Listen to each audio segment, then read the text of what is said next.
Hello everyone and once again welcome back to Umar Taskeer YouTube channel. Myself Umar Taskeer. Guys, आज के इस particular video से कुछ नए पर्सपेक्टिव को आप समझ पाएंगे। देखिए, एओवी के बारे में हर किसी को पता होगा, that is basically average order value.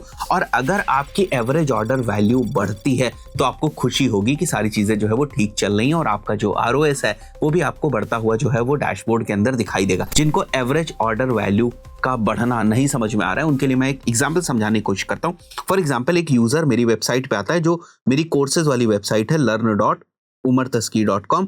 और वहां पर आने के बाद हमारे दो कोर्सेज हैं। एक है हमारा गूगल एड्स का कोर्स जो 3499 का है और एक हमारा ट्रैकिंग का कोर्स है जो भी हमारा 3499 का है। अब वही सेम यूजर अगर केवल एक ही कोर्स को परचेज करता है 3499 का, और इस यूजर को लाने के लिए हम लोगों ने फॉर एग्जाम्पल 1000 रुपए जो है वो खर्च किए थे और मेटा के ऊपर ऐड चलाया था, और 1000 रुपए खर्च करने के बाद हमारे पास जो है वो एक सेल आ रही है। अगर वो एक सेल हमारी जो है वो आ रही है 3499 की, तो हम बोलेंगे हमारी एवरेज ऑर्डर वैल्यू जो है वो कितनी है, 3499 है। वहीं पर आप सोचें, एक पर्सन आता है आपकी वेबसाइट के ऊपर और उसको लाने में जो आपकी कॉस्ट लगी वो 1000 रुपीज लगी। तो 1000 रुपीज आपने खर्च की उस पर्सन को अपनी वेबसाइट के ऊपर लाने के लिए, और वो सोर्स कोई भी हो सकता है, कहीं से भी आप ला रहे हो। मैंने यहाँ पर जो एग्जाम्पल लिया है वो मेटा एड्स का लिया है। तो 1000 रुपीज खर्च करके अगर वो 3499 की जगह हमारे दो कोर्सेज ले लेता है, जो मैंने आपको बताया, एक हमारा गूगल एड्स का भी कोर्स ले लेता है और साथ ही साथ हमारा जो ट्रैकिंग का है वो भी कोर्स ले लेता है, तो इस बार जो हमारे पास रेवेन्यू जनरेट होगा वो अप्रोक्सीमेटली 7000 रुपीज का रेवेन्यू जनरेट होगा। 2 रुपए कम हो जाएंगे बट अप्रोक्सीमेटली 7000 रुपीज का रेवेन्यू जनरेट होगा। तो अगर कोई पर्सन आपकी वेबसाइट के ऊपर आता है और उसको लाने में कॉस्ट खर्च हुई 1000 रुपए, पहली सिनेरियो में जो रेवेन्यू जनरेट हुआ 3499 हुआ, दूसरे सिनेरियो में जो रेवेन्यू जनरेट हुआ वो अप्रोक्सीमेटली जो है वो 7000 रुपीज का रेवेन्यू जनरेट हुआ।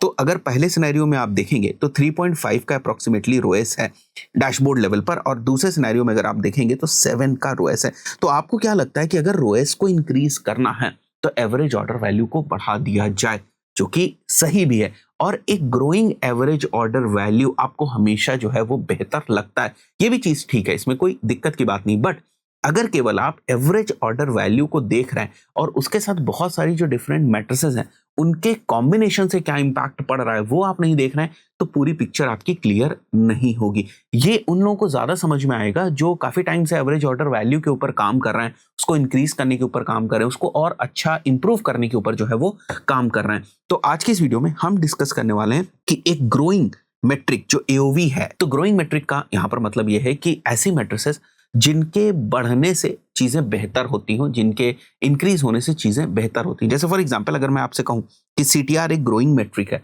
तो बात समझ में आती है कि अगर सीटीआर बढ़ रहा है तो हमारे लिए अच्छी चीज है। इसी तरीके से अगर मैं आपसे बोलता हूं बाउंस रेट, तो बाउंस रेट एक ग्रोइंग मेट्रिक नहीं है। अगर बाउंस रेट बढ़ रहा है तो हमारे लिए अच्छी चीज नहीं है। इसी तरीके से सीपीसी एक ग्रोइंग मेट्रिक नहीं है। डायरेक्टली या इनडायरेक्टली आप मान लें, अगर सीपीसी बढ़ रहा है तो वो चीज हमारे लिए अच्छी नहीं है, तो इसको बोलते हैं हम लोग ग्रोइंग मेट्रिक। तो कई बार बहुत सारी ऐसी मैट्रिसेस होती हैं जो ग्रोइंग मैट्रिक है, और आप जब उन मैट्रिक को देखते हैं तो आपको लगता है चीजें जो है ना वो बेहतर हो रही हैं, बट जब आप एक और मैट्रिक उसके साथ रखते हैं तो पिक्चर पूरी तरीके से बदल जाती।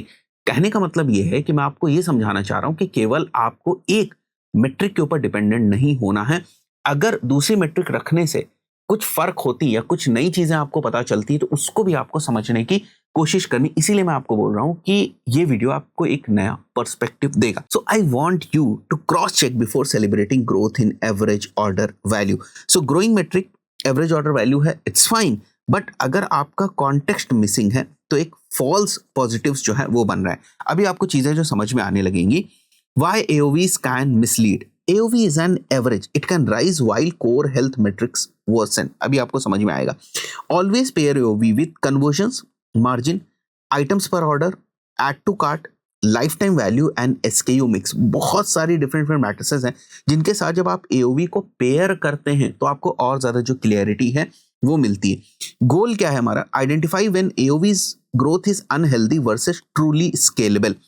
AOV बढ़ रहा है बट कहीं वो ऐसे तो नहीं बढ़ रहा है कि हमारी मेन इंपॉर्टेंट चीजों को इंपैक्ट कर रहा है। अभी आपको एग्जांपल समझ में आ जाएगा। थोड़ा सा पहले हम लोग इन सब पॉइंट्स को समझने की कोशिश करते हैं। How to use review each pattern, diagnosis करना है and validate with checks act. तो एओवी ग्रोथ के सिनेरियोस, अगर हमारा एओवी बढ़ रहा है और हमारा जो कन्वर्जन रेट है वो घट रहा है, इसका क्या मतलब हुआ? It's a misleading growth signal. Higher AOV may hide fundamental business problems. AOV बढ़ रहा है बट अगर आपका कन्वर्जन रेट घट रहा है which is again a problem. मान के चलते हैं कि 10 लोग हमारी वेबसाइट के ऊपर आ रहे हैं और बढ़े हुए एओवी के साथ 2% का कन्वर्जन रेट कर रहा है, वहीं पर नॉर्मल एओवी के साथ अगर वो 6% का कन्वर्जन रेट कर रहा है, which is a good thing. So अगर आपका एओवी बढ़ रहा है बट आपका कन्वर्जन रेट घट रहा है, कन्वर्जन रेट नहीं घटना चाहिए, इस बात को आप समझिए। कन्वर्जन रेट में कभी भी बहुत बड़े बड़े वेरिएशंस नहीं होते हैं। अगर आपकी वेबसाइट पे फॉर एग्जांपल कन्वर्जन रेट 3% है तो उसको मेहनत करके आप 4% पहुंचा देंगे, आप 8% नहीं पहुंचा देंगे, ठीक है। तो कन्वर्जन रेट अगर आपका मान के चलते 3% था और वो घट के 1% हो गया, विच मीन्स दैट केवल आप ये सोच रहे हैं कि एओवी हमारा बढ़ गया विच इज अ गुड सिग्नल, और आप कन्वर्जन रेट पे फोकस नहीं कर रहे हैं, which is not a good thing. So AOV को आप कन्वर्जन रेट के साथ देखें। So higher AOV may hide fundamental business problem, जिसकी वजह से आपका जो कन्वर्जन रेट है वो घट रहा है, ठीक है। यहीं पर लिखा हुआ है प्राइस पुश बैकफायरिंग। यहां पर एक एग्जांपल हम लोगों ने दिया था, यहां पर और डिटेल में एक्सप्लेन करने की कोशिश करेंगे।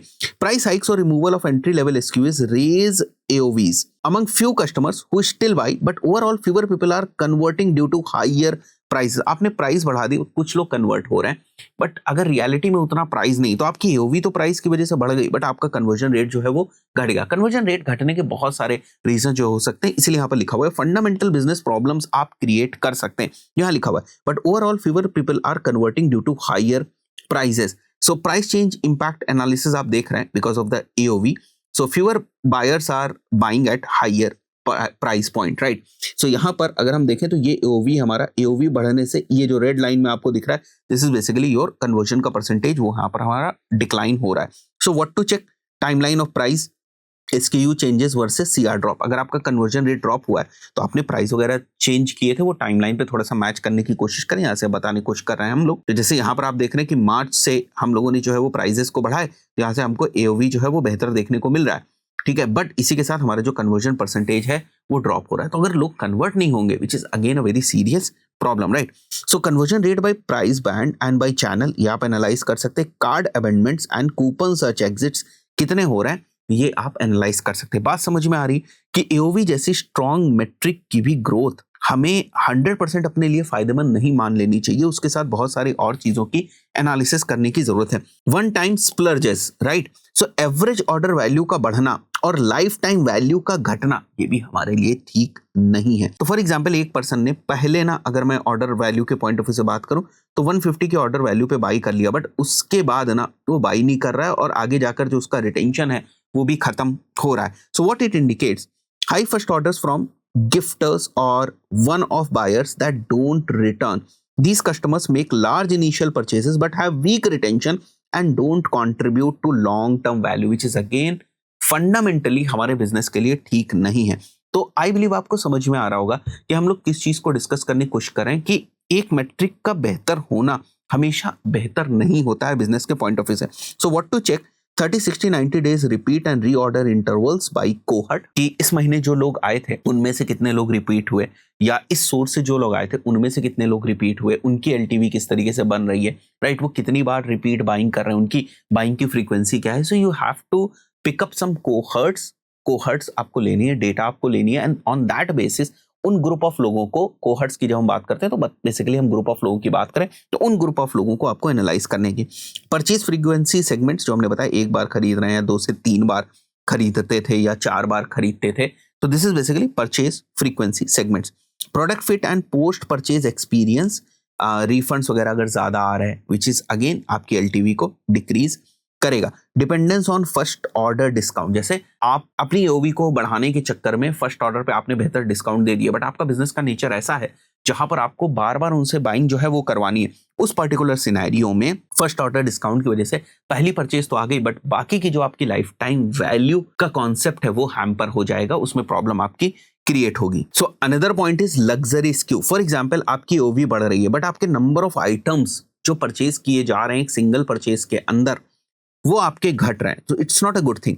सो एओवी बढ़ रही है, आइटम्स आपके घट रहे हैं, इसके पीछे एक रीजन हो सकता है। What it indicates? User are buying fewer items but more expensive ones, महंगे आइटम्स वो खरीद रहे हैं, जिसकी वजह से आपकी एओवी जो है वो बढ़ रही है। तो ब्रांड में बी पोजिशनिंग इटसेल्फ और being perceived as more premium और लग्जरी फोकस्ड देन बिफोर। पहले आप उतनी ज्यादा प्रीमियम और लग्जरी फोकस्ड नहीं अपने आप को प्रेजेंट कर रहे थे, जिसकी वजह से जो है वो ज्यादा आइटम्स लिए जा रहे थे, तब आपकी एओवी बढ़ रही थी। बट अब आप क्या कर रहे हैं, कम आइटम्स में ही आपकी एओवी बढ़ रही, तो उसके पीछे रीजन ये हो सकता है कि आप अपनी ब्रांड को और प्रीमियम और लग्जरी फोकस्ड करें। But it's not a good thing, right, कि आपका जो है वो एक या दो ही आइटम्स जो है वो एवरेज ऑर्डर वैल्यू को पूरा कर दे रहे हैं, बड़ी कर दे रहे हैं, आपके बाकी के जो आइटम्स हैं वो नहीं बिक रहे हैं, तो it's not a good thing. So price band distribution shift and ASP trend, attach rate and bundle Uptake अगर हुआ है, अटैच रेट एंड बंडल को ज्यादा लोग प्रेफर कर रहे हैं, तो उस पर्टिकुलर सिनेरियो में भी एओवी बढ़ेगी, बट आइटम्स भी बढ़ने चाहिए आपके। पीडीपी मैसेजिंग है, पोजीशनिंग है, यूजीसी सेंटिमेंट्स जुड़े हुए हैं, ट्रैफिक मिक्स, एफ्लुएंट सेगमेंट्स या चैनल्स हैं, तो उन सब बेसिस पे ये होता है। वही यहाँ पर भी ग्राफ के थ्रू जो है वो एक्सप्लेन करने की कोशिश करी गई है कि एवरेज प्राइस आपका बढ़ रहा है बट आइटम्स पर ऑर्डर जो है वो आपके घट रहे हैं। इसी तरीके से price shock, so price shock में आप क्या देख रहे हैं कि एवरेज ऑर्डर वैल्यू तो आपकी बढ़ रही है बट ऐड टू कार्ट जो है वो आपके घट रहे हैं। यहाँ पर आप देखने की कोशिश करें, एवरेज ऑर्डर वैल्यू हमारी बढ़ रही है बट हमारे जो ऐड टू कार्ट का रेट है वो घट रहा है। So people are browsing but not committing to purchase. Higher AOV may signal a pricing mismatch with user intent leading to sticker shock और when user sees the final price. So AOV आपने बढ़ा दी, average order value आपने किसी तरीके से बढ़ा दी अपनी, but add to cart जो है वो आपके डिक्रीज हो रहे हैं, which is not a good thing. So add to cart rate by price point and category, shipping thresholds and progress bar, ये आपके पास होनी चाहिए किस टाइप से जो है वो यूजर फनल में आगे बढ़ रहा है। पेमेंट ऑप्शंस आपके कौन कौन से, वहां से भी जो है वो एटीसी आपकी जो है वो घट सकती है। फीस क्या पड़ रही है, ऐसा तो नहीं है कि जो आपका ऐड टू कार्ट है उसके बाद आपकी कोई एडिशनल फीस वगैरह वहां पर शो होती है, तो उसको आप चेक कर सकते हैं। फनल ड्रॉप ऑफ आप देख सकते हैं। इसी तरीके से one item drives growth, for example अगर आपका एओवी भी बढ़ रहा है और साथ ही साथ आपका एक ही एसक्यूए के साथ एओवी बढ़ रहा है, which is again not a good thing. So a single explosive hero SQ is inflating AOV, creating concentration risk. People buy one expensive item rather than multiple products, making your business vulnerable to supply issues or competitive threats. एक ही चीज बस बिकती जा रही है, तो ये भी एक प्रॉब्लम है ना, वो यहाँ पर आप देख रहे हो। ठीक है, अदर एसकेयूज बिक ही नहीं रहे हैं, एक ही जो आपका हीरो प्रोडक्ट था, विनर प्रोडक्ट था, वही निकल के जा रहा है। एक विनर प्रोडक्ट के बेसिस पे आप ब्रांड नहीं बना सकते, आप बिजनेस नहीं बना सकते। आपको बहुत जल्दी डिफरेंट डिफरेंट विनर प्रोडक्ट्स जो है वो निकालने होंगे। कभी भी ये वाला विनर प्रोडक्ट जो है ना वो फेल हो सकता है। फॉर एग्जांपल ये वाला आपका विनर का प्रोडक्ट फेल हो गया, तो जहां से आपने शुरुआत करी थी वहीं पर फिर से आप वापस जो है वो आ जाएंगे। So SKU distribution to revenue and profit, stock risk, cannibalization of other SKUs, price elasticity and competitor pricing, ये सारी चीजों को आप चेक करेंगे तो आपको ये पैटर्न जो है वो समझ में आने लगेंगे। आई बिलीव ये चीज भी समझ में आई होगी आपको। Next is shift in buying behaviour, average order value का बढ़ना, आइटम्स पर ऑर्डर का कम होना, ये एक बाइंग बिहेवियर को भी डिफाइन कर सकता है। ठीक है, आइटम्स पर ऑर्डर का जो हमने यहाँ पर भी मेंशन करने की कोशिश करी थी, आइटम्स पर ऑर्डर, तो ये एक तरीके से यहाँ पर ये रीजन भी हो सकता है और एक और रीजन आपका हो सकता है उस चीज के लिए, shift in buying behaviour. Some और fewer items but higher average selling price, customers are choosing more premium products but purchasing less quantity, this indicates a shift away from bundling behaviour. तो क्लब करके चीजों को नहीं ले रहे हैं, तो there can be a shift in buying behaviour also, उसको भी आपको एनालाइज करने की जरूरत है। हेल्दी अपसेल, जैसे पैटर्न क्या आपने देखा, एओवी बढ़ रहा है, कन्वर्जन रेट बढ़ रहा है, प्रॉफिट मार्जिन भी बढ़ रहा है और रिपीट रेट भी बढ़ा है, ये ideal situation, this is healthy upsell. So what it indicates, user add more or better items resulting in profitable growth with customer stickiness, scale winning bundles and progressive free shipping thresholds, implement tiered pricing and volume incentives with proper guardrails, right? A/B test merchandising, monitor cohort margin and CAC playback. तो ये वो एक healthy metric का जो combination है वो निकल के आ रहा है, एओवी का बढ़ना, कन्वर्जन रेट का बढ़ना, प्रॉफिट मार्जिन का बढ़ना, रिपीट रेट का बढ़ना, this will indicate towards sustainable growth signal. So यही आपको समझाने की कोशिश करी जा रही है। आइडियल केस क्या है, प्रॉफिटेबल लॉयलिस्ट, राइट, एओवी का बढ़ना, मार्जिन का बढ़ना और कस्टमर लॉयल्टी का बढ़ना, मतलब रिपीट्स बढ़ने। तो प्रॉफिटेबल लॉयलिस्ट इज समथिंग जिस कंडीशन में आप जाना चाहेंगे। ठीक है, सो आई बिलीव आपको एक नई चीज समझ में आई होगी, एक नए तरीकों से भी आप चीजों को देख सकते हैं कि अगर मेरी एवरेज ऑर्डर वैल्यू बढ़ रही तो बस खुश नहीं हो जाना है कि मेरी एवरेज ऑर्डर वैल्यू बढ़ रही है और डैशबोर्ड में जो है वो रोएस हमारा बेहतर जो है वो देखने को मिल रहा है। हो सकता है एवरेज ऑर्डर वैल्यू आपकी किसी कॉस्ट पे बढ़ रही हो और कहीं वो कॉस्ट इतनी इंपॉर्टेंट नहीं है कि वो आपके बिजनेस को इंपैक्ट करे और भविष्य में आपके बिजनेस को ही डुबा दे। आशा करता हूँ वीडियो आपको वैल्यूएबल लगा होगा। इस पर्टिकुलर वीडियो में इतना ही, मिलता है नेक्स्ट वीडियो में। Till then good bye.